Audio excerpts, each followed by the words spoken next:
would mean admitting defeat to Emily's scheming. "Just hold on." Sophia turned back slowly. "Why? Why? So we can sit here and argue about warehouse protocols over breadsticks? So you can tell me again how my excessive quality standards are ruining your efficiency metrics?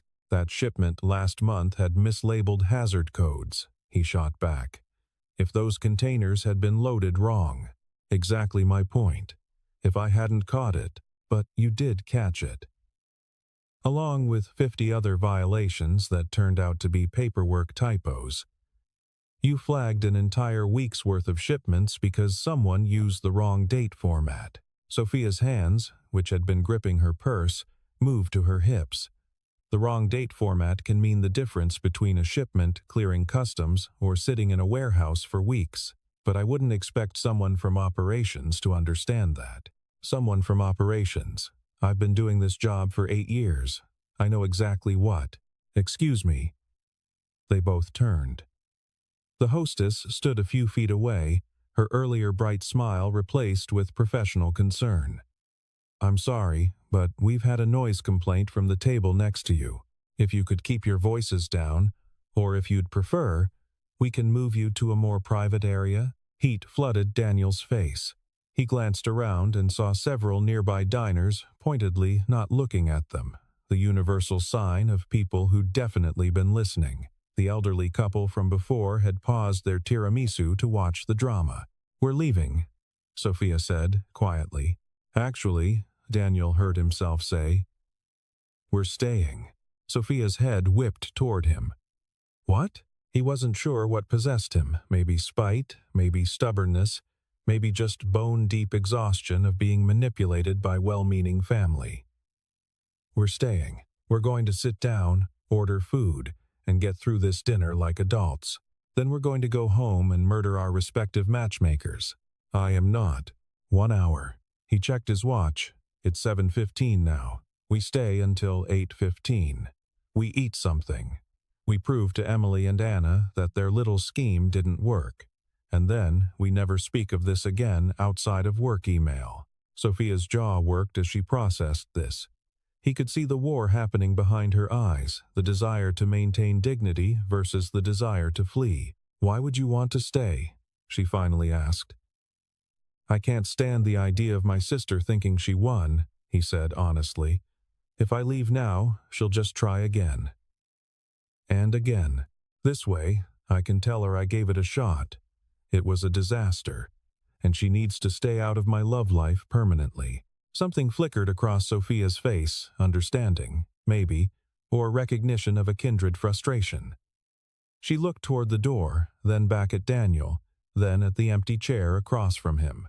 1 hour, she said finally. 1 hour. She sat down stiffly, placing her purse on the chair beside her and smoothing her sweater. Daniel caught a whiff of her perfume, something subtle, jasmine maybe, and realized this was the closest he'd ever been to her outside of a tense meeting room. Marcus reappeared with water for Sophia, moving with the cautious efficiency of a bomb disposal expert. "Ready to order, or would you like a few more minutes?" "Minutes," they said in unison. He left the menus and departed swiftly. Silence descended on the table, broken only by ambient noise of the restaurant clinking silverware. Murmured conversations, someone laughing at the bar. Daniel picked up his menu without really seeing it. Across from him, Sophia did the same. "This is absurd," she muttered. "Completely. Anna promised me." She stopped herself, pressing her lips together. Despite everything, Daniel's curiosity piqued. "Promised you what?" Sophia looked up from her menu, and for a moment, her professional armor slipped enough to show something raw beneath embarrassment. Maybe, or hurt, that she wouldn't set me up with anyone from work. She knows I hate complications. Daniel understood that more than he wanted to admit. Emily promised me the same thing, said it was someone who had nothing to do with my daily life. Yet here we are. Sophia set down her menu. "For the record, this isn't personal. At work, I mean. I'm not trying to make your job harder. Could have fooled me. I'm trying to do my job correctly. There's a difference. Daniel opened his mouth to argue, then closed it. He was too tired for this fight. And besides, wasn't that exactly what he'd told himself when he'd pushed back on her last quality hold? That he was just trying to do his job? Look, he said, we clearly aren't going to become friends tonight, but maybe we can call a truce for 1 hour. No shop talk. No arguments about shipping manifests or ISO standards. We eat, we fulfill our obligation to our meddling relatives, and we go home. Sophia studied him for a long moment. Then, surprisingly, she nodded. Truce. They picked up their menus again, this time actually reading them. Daniel scanned the pasta dishes, his stomach reminding him loudly that he'd skipped lunch. The carbonara here is supposed to be good, Sophia said quietly. He looked up. You've been here before? Once. For a work dinner last year. She paused. The ravioli was good too, if you like ricotta. It was the most civil thing she'd ever said to him. Daniel nodded slowly. Marcus returned, somehow sensing the de-escalation. They ordered carbonara for Daniel, mushroom ravioli for Sophia, a bottle of sparkling water to share because the moment felt too fragile for alcohol. When the server left again, Sophia folded her hands on the table and looked at Daniel directly. So, 1 hour, what do we talk about? That was the question, wasn't it? They had 60 minutes to fill and a lifetime of antagonism to navigate around. How about, he said carefully, we start with why our friends thought this would be a good idea. Sophia's laugh was sharp and humorless. Anna thinks I need to loosen up. Her words. She's been on a mission to fix my life ever since her wedding last summer. Emily thinks I'm going to die alone and sad if I don't put myself out there more. He made air quotes. Never mind that I'm perfectly fine. Are you? The question came out before Sophia seemed to mean it to. She blinked, surprised at herself. Sorry. That wasn't. No, it's fair. Daniel leaned back in his chair. Am I perfectly fine? Probably not. But I'm functional. I'm managing. That counts for something. Sophia was quiet for a moment. Then, Anna doesn't understand that functional is sometimes the best we can do. There was something in her voice, a weariness that matched his own. Daniel looked at her, really looked at her, and saw for the first time that the woman who'd made his professional life difficult for months had the same shadows under her eyes that he did. So we're both here under duress, he said, both determined to prove our matchmakers wrong. Apparently. Well then. Daniel raised his water glass.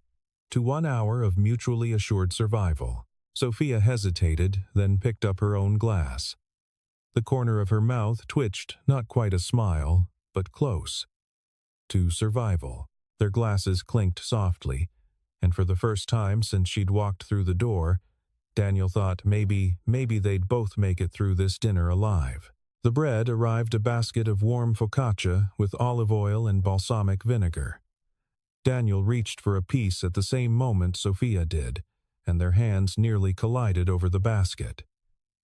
They both pulled back. Go ahead, he said. No, you, I insist. Sophia took a piece with efficiency. She tore it in half and dipped one piece in the oil. Daniel followed suit, and for a moment, they ate in silence. I can't believe they did this, Sophia said suddenly. She'd set down her bread and was staring at the candle flame. Anna knew I didn't want to be set up with anyone from work. We had an entire conversation about it. When did she ask you? 3 weeks ago. She called me out of the blue, all excited about this great guy she wanted me to meet. Said he was stable, hard-working, good with. She stopped abruptly, her jaw tightening. It doesn't matter what she said. The point is, she lied. Daniel processed that. 3 weeks ago, that would have been right around when Emily had started her campaign. Emily started working on me about a month ago, he said. Subtle at first, asking if I'd thought about dating again, if I was lonely. Then she got more direct. He pulled out his phone and scrolled to Emily's messages. Look at this. Sophia leaned forward, reading.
interrupted.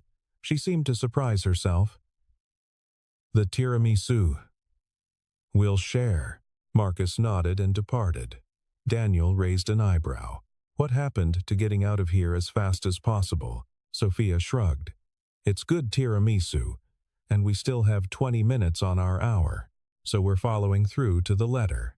I'm thorough. You know this about me. Daniel laughed, actually laughed. It felt strange, the sound unfamiliar in his own ears after weeks of stress and exhaustion. When was the last time he'd laughed at something that wasn't Lily's silly knock-knock jokes? What? Sophia asked. Nothing. Just, this is the weirdest night of my life. Mine too. The tiramisu arrived layers of coffee-soaked ladyfingers and mascarpone cream dusted with cocoa powder. Marcus set down 2 forks and left them to it. Daniel took a bite. The dessert was perfect sweet but not cloying, with just enough coffee to cut through the cream. Across from him, Sophia did the same, and that flash of pleasure crossed her face again. Good? He asked. Very good. They ate in comfortable silence, the earlier tension now completely dissipated. Daniel found himself relaxing in a way he hadn't expected to tonight or possibly in the past several months. Can I ask you something personal? Sophia said. How personal? Emily mentioned you had a daughter. Daniel's defenses snapped back into place immediately. She did? Just in passing. Anna told me. Sophia must have seen something in his face because she added quickly, I'm not going to ask anything inappropriate. I was just curious about, well, how you manage it, the work-life balance thing. I struggle with that and I don't even have kids. Daniel relaxed slightly. Balance is a generous word for what I do. It's more like controlled chaos. But you make it work. Most days. Some days I'm pretty sure I'm failing at everything simultaneously. I doubt that. You don't know me well enough to doubt it. Sophia set down her fork. I know you've never missed a deadline at work. I know you stay late when there are problems. I know the warehouse staff actually like you, which is rare for management. That counts for something. Daniel felt uncomfortable warmth. Yeah, well, the warehouse guys don't see me burning chicken nuggets at 2 in the morning because I forgot to set a timer. You make your daughter dinner at 2 in the morning? Sometimes she has nightmares. Food helps her calm down. He paused. That was probably too much information. No, Sophia said quietly. It wasn't. They finished the tiramisu. Daniel checked his watch. 8:17. They'd exceeded their hour by 2 minutes. I should probably go, he said. Early morning tomorrow. And I need to pick up Lily from my mom's. Of course, Marcus brought the check. Daniel reached for it, but Sophia's hand got there first. We'll split it, she said firmly. I don't mind. We're splitting it. He knew better than to argue. They divided the bill down to the dollar. As they waited for Marcus to process payment, Sophia said, This was strange, very strange, but not terrible. No, Daniel agreed. Not terrible. Should we tell them that? Absolutely not. They'd take it as encouragement. Sophia smiled. Fair point. They signed their receipts and stood. Daniel grabbed his jacket, and Sophia collected her purse. As they walked toward the exit, Daniel was acutely aware of the small space between them, of how different this departure felt from what he'd imagined. Outside, the rain had stopped, leaving the sidewalks gleaming under streetlights. The air smelled clean and cool. I'm parked that way, Daniel said, gesturing left. I'm right here. Sophia pointed to a silver sedan at a meter directly in front of the restaurant. Of course you are. Efficient to the end. It's a gift. They stood there awkwardly for a moment, neither quite sure how to end this. A handshake felt too formal. A hug felt too intimate. They settled for an uncomfortable half-wave. So, Daniel said. Monday at work? Monday at work, Sophia confirmed. Back to our regularly scheduled antagonism, maybe with slightly less animosity. Maybe. Sophia unlocked her car, then paused with her hand on the door handle. "Daniel? Yeah? Thanks for staying. For the hour, I mean. You didn't have to. Neither did you." "No, but I'm glad we did." Before he could respond, she got into her car and started the engine. Daniel watched her pull away from the curb and disappear down the street, her taillights blinking once at the stop sign before she turned and was gone. He stood there for a moment longer, processing. Then he pulled out his phone and saw 17 messages from Emily, each more excited than the last. He typed, "Date happened. Food was good. Don't ever do this again." Then he turned toward his truck, feeling lighter somehow despite the exhaustion still weighing on his shoulders. 3 weeks later, Daniel stood at the Northeast Logistics Center break room coffee machine when someone stepped up beside him. "Morning," Sophia said. "Morning." He poured his coffee. "Henderson shipment cleared yesterday. Thanks for the quick turnaround. Just doing my job." She paused. "There's a new place that opened on 4th Street. Good coffee, apparently." Daniel looked at her. She was looking straight ahead, her professional mask in place, but he could see the hint of a question in her eyes.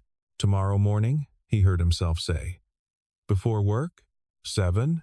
7 works." Saturday morning arrived with the chaos Daniel had forgotten.